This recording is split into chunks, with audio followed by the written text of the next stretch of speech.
परमात्माय सम्मोहितदेवी समस्तवेतत् वानवैतु तन्नापुरिमुखेतु विद्या समस्ता तव देवी लीला श्रीया समस्ता सकला जगत्तु तवैकया भूषितमन्तयैतत् तापि स्थिति सत्य परावरोक्तिः सर्वभूता जला देवी स्वर्गमुक्तिप्रदायिनी वंशुतास्तये कामा भवतु परमोक्तयः सर्वस्य बुद्धिरूपेण जलस्य निकर्षिते स्वर्गापवर्गदेवे नारायणी नमस्तुते रागेश्वरीरूपेण परिणामप्रदायिनी विश्वस्योपरतौ शक्ते नारायणी नमस्ते सर्वमङ्गलमङ्गल्ये शिवे सर्वार्थसाधिके शरण्ये त्र्यम्बके गौरी नारायणी नमस्तुते सृष्टिस्थितिविनाशानां शक्तिभूते सनातनी गुणाश्रये गुणमये नारायणी नमस्तुते करुणागतदीनार्थ परित्राणपरायणे सर्वस्याद्यहरे नारायणी नमस्ते अंशयुक्तविमानस्थे ब्रह्माणी रूपधारिणी सर्वसाम्राज्यनिके देवी नारायणी नमस्ते शूलकन्नाधीधरे महावृषभवाहिनी माहेश्वरी स्वरूपेण नारायणी नमस्ते मयूरपुत्रविदे महाशक्तिधरे। বীরেন্দ্র কৃষ্ণ ভদ্রের মহালয়া পাঠ হচ্ছিল। মোবাইলটা অফ করতে ইচ্ছা করলো না, মানে ভিডিওটা স্কিপ করতে ইচ্ছা করলো না, বন্ধ করতে ইচ্ছা করলো না। ভাবলাম যে একটু শেয়ার করেই দিই, হয়তো এর জন্য আমি কপিরাইট হয়তো খেয়ে যাব, আমি জানি না আমি কপিরাইট খাবো কি না, কিন্তু এটা কোনো সং হিসাবে যদি ওরা ধরে নেয় হয়তো কপিরাইট আমাকে দিয়ে দেবে, কিন্তু আমার মনটা চাইলো না বন্ধ করতে। একটা অদ্ভুত সৌন্দর্য, অদ্ভুত, মানে যখন শুনি না লিটারালি গায়ের লোমগুলো শিহরণ হয় যাকে বলে। এত অপূর্ব গলা, এত অপূর্ব মানে বলার ভঙ্গিমা, চোখে জল চলে আসে। যাই হোক, অনেকটা পজিটিভ কিছু ফিল করে নিলাম।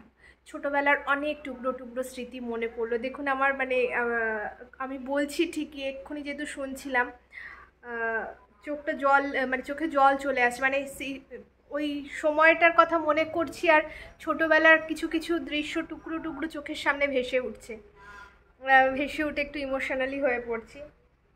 ছোটোবেলায় আজকের দিনগুলোতে সকালবেলা ভোরবেলায় বাবা রেডিওতে মহালয়া চালাতো, একটা ছোট্ট টেপ রেকর্ডার ছিল, তাতে চালাতো প্রথমে।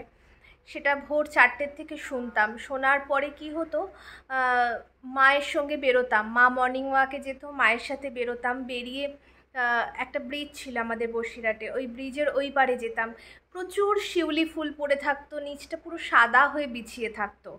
সেই শিউলি ফুল কোড়ানো, শিউলি ফুলের গন্ধ, পুজোর একটা আলাদা আমেজ, আনন্দ, মানে সেগুলো এখনকার দিনের পুজোর সাথে মানে ভাবতেই পারি না কতটা পার্থক্য হয়ে দাঁড়িয়েছে।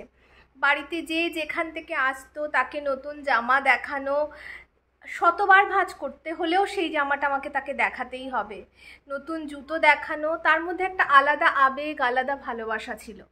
আমার ছোটোবেলার কথা মনে পড়ে যখন, তখন এই পুজোর দিনটার মহালয়া থেকে শুরু করে পুরো হোল পুজোর সপ্তাহটার কথা খুব মনে পড়ে। যেখানেই থাকি না কেন বাড়িকে খুব মিস করি, মানে আমার দেশের বাড়ি যেখানে আমার বাবার বাড়ি, সেই জায়গাটাকে আমি খুব মিস করি। ওখানে ছোটোবেলা বন্ধু বান্ধবদের সাথে ঠাকুর দেখা, বাবা মার সাথে তো আছেই, তাছাড়াও বন্ধু বান্ধবদের সাথে ঠাকুর দেখা, সাথে বোন থাকতো, বোনকে নিয়ে, বোন আর আমি একটু ডিফারেন্স আছে আমাদের এজের, কিন্তু তা হলেও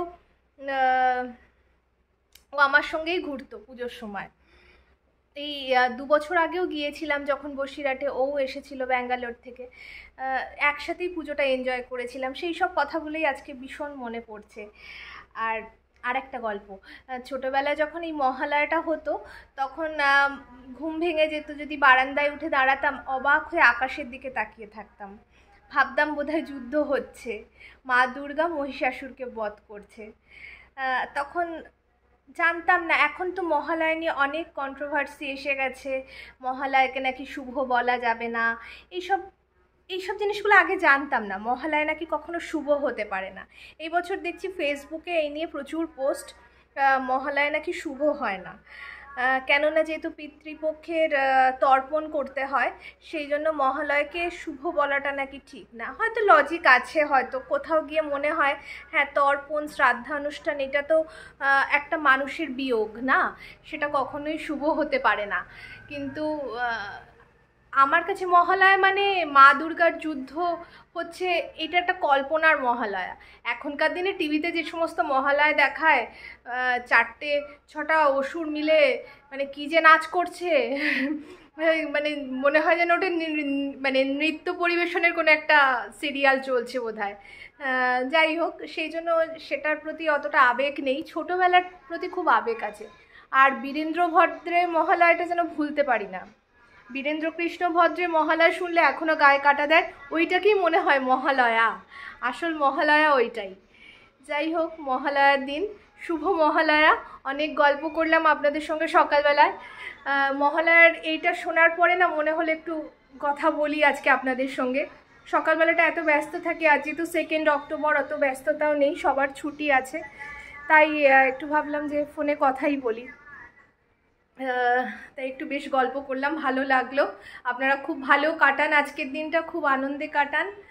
সবার মহালয়া খুব ভালো যাক, পুজোটাও ভালো যাক, নতুন জামা কাপড় পরে প্রচণ্ড আনন্দ করুন।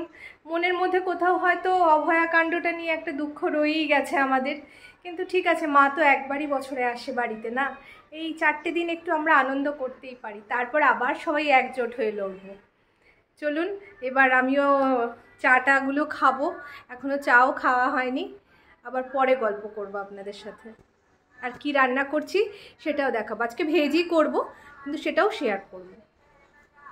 আমি ব্রেকফাস্ট নিয়ে বসে গেছি, লুচি প্রায় খাওয়া হয়ে গেছে, আর একটু পনিরের তরকারি, আর এখানে পনিরের তরকারি আছে, আর এখানে একটু আলু মরিচ ছিল, ওটা খাওয়া হয়ে গেছে রাকেশের। আজকে একটু ছানার ডালনা বানাবো, তার জন্য 1 লিটার দুধ আমি ছানা কেটে নিয়েছি। প্রথমে ছানা কেটে ছানাটাকে তো ভালো করে চটকে মেখে নিয়েছিলাম, একটু নুন, একটু মিষ্টি, সামান্য 1 ফোঁটা আদা, কী বলে আটা দিয়ে মাখার পরে এরকম গোল গোল করে ভালো করে চটকে নিয়ে এরকম গোল গোল করে লেচির মতো করে নিয়েছি। করে এগুলোকে আবার ভাজতেও বসিয়ে দিয়েছি, কারণ আমি ভাজতে বসিয়ে দিলাম করতে করতে ছাড়িয়ে যাচ্ছে কিনা তেলে পড়লে সেটা দেখার জন্য, কারণ আমি আটার পরিমাণটা খুবই অল্প দিই, বা যেহেতু ছানাটা আমার কেটে ফ্রেশ করে বানানো, সেই জন্য সহজে ছাড়াচ্ছে না, একদম ঠিক আছে। সেটাই তোমাদের সঙ্গে শেয়ার করলাম, তারপরে রান্নার প্রসেসটা ধীরে ধীরে তোমরা দেখতে থাকো। বেশ কয়েক টুকরো আলুও কেটে নিয়েছিলাম আমি, আর একটা মশলা তৈরি করে নিয়েছি, আদা, একটু জিরে গুঁড়ো, ধনে গুঁড়ো দিয়ে আর সামান্য লঙ্কা গুঁড়ো দিয়ে।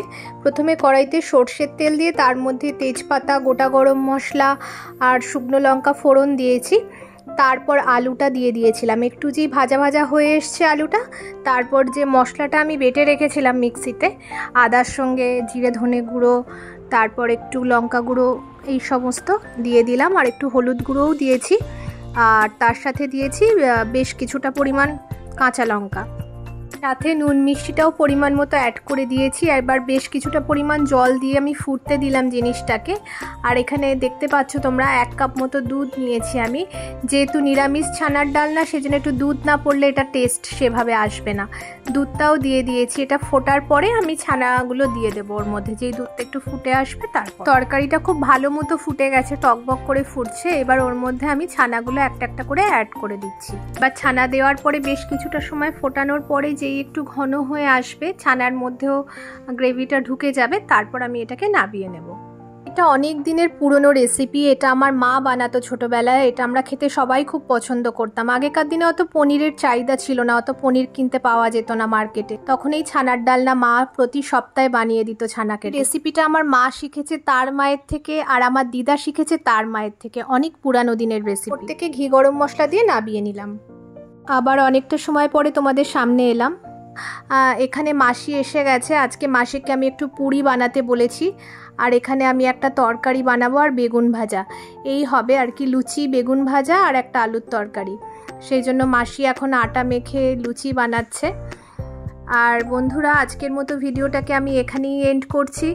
সবাই ভালো থেকো, সুস্থ থেকো। যদি কিছু ভালো লেগে থাকে আমার ভিডিও, প্লিজ একটা লাইক করে দিও, একটু শেয়ারও করো। আর আমার চ্যানেলটাকে তোমরা সবাই সাবস্ক্রাইব করে নিও। তোমাদের সাপোর্ট খুব প্রয়োজন আমার। ঠিক আছে, সবাইকে গুড নাইট।